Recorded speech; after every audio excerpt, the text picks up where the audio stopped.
I thought it was an extremely happy marriage.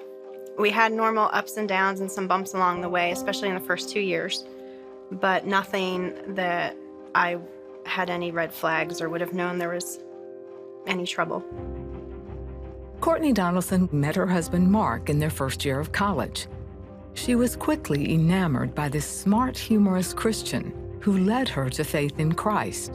Whenever I had questions about anything, whether it be faith or just life in general, he always seemed to know the right answer.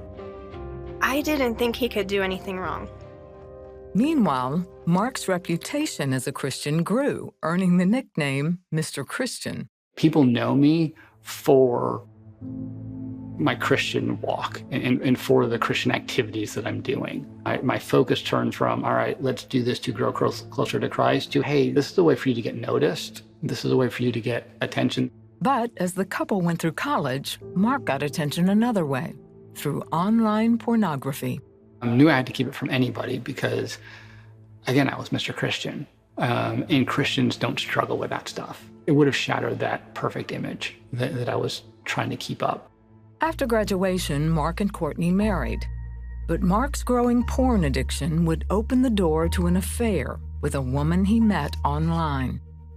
It fed the need to be chosen or the need to be accepted, because in my mind, hey, they could do this with anyone, but they're choosing me. Marc would have 3 affairs over the next 13 years. Meanwhile, he and Cortney went about their lives, working, adopting 2 children, being active in church, as if nothing were wrong. So it really turned into really two different lives. The public Christian and then this other person that was tied up in all this garbage. I felt safe in our marriage. I didn't have any fear of rejection or abandonment. I never wondered what he was doing. I thought it was the perfect marriage. It wasn't until Marc started spending time with a new co-worker, a female, that Cortney questioned her husband. I asked him, I said, is there any type of emotional connection you have to this new coworker? And I told her, no, you have no idea what you're talking about. That was my MO, just to deny and deflect. Marc ended the affair, but couldn't hide the truth much longer. Then one day, while he was on a run, he heard a voice he had long since shut out. Marc, it's time. It's time to come clean. And so that night, my goal was, as I'm practicing what I'm going to say, after I realized, this is the dumbest thing ever. I don't want to lose my marriage and I don't want to lose my kids. But all right, whatever, let's go for it. How can I spin this to benefit me? Trying to soften the blow, he admitted to the emotional affair Cortney had asked him about. But in the coming days, she had more questions. Until finally, all of a sudden he said, we had sex. Everything changed. Everything. Everything I ever believed, everything I ever trusted, everything I ever thought about him. It was a visceral pain, it was a physical pain. I remember feeling the heartbeat in my chest. To see that my actions and my decisions had brought this much pain to the person that I never, ever, ever wanted to hurt was the most sobering day that I've ever had. In my head, I thought, well, this is it. I can't take anymore. I'm going to go downstairs. I'm going to kick him out. He can go find a friend's house. I'm going to take the kids, and I'm done. Marc needed help with his addiction, but knew the only way their marriage could be restored was if Cortney could forgive him. Yeah, it was a big question. If she could ever take that step and forgive me for this, I had no idea what would happen.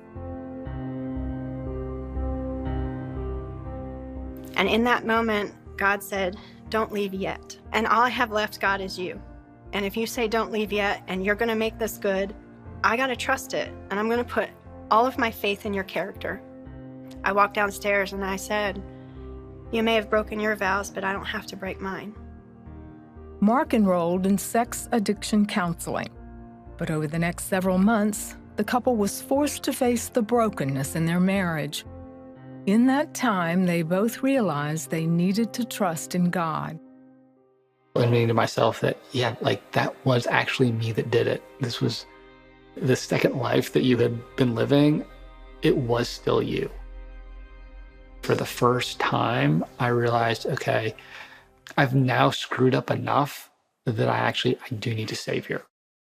All of a sudden, he was raw and authentic and broken. And I knew at that moment that there was regret. But it also, again, gave me some hope that maybe he can change, maybe he can get help. As Marc worked through his demons, the couple struggled for reconciliation. Then, on the 4th of July, after months of carrying the hurt and brokenness, Cortney knew what she had to do. I felt like God said, it's time. It's time, and I knew what he meant. Just give it to me. And I did. That afternoon, we sat on the couch, and I said, I want you to know that I forgive you, that I'm no longer bitter. I no longer want revenge. I no longer have, hatred or anger or any of that. Like, I'm ready to move forward. If I was going to go through this, I want to end with the marriage I thought I had. Her strength, her ability to be vulnerable and showing me the type of Christ-like love that I had never experienced from anybody. That was a huge turning point. Marc overcame addiction as the Lord began to heal their marriage. Now, 7 years later, Marc and Cortney are marriage mentors. They no longer focus on the perfect marriage, but instead strive for a marriage with Christ at the center. As good as our marriage might look on paper, it's always going to be lacking if he's not at the center of it. The longer we walk in obedience and the longer he walks in his recovery, the closer we've become. And it's a good reminder for us of where we came from. And it's a good message for others of where God can take you.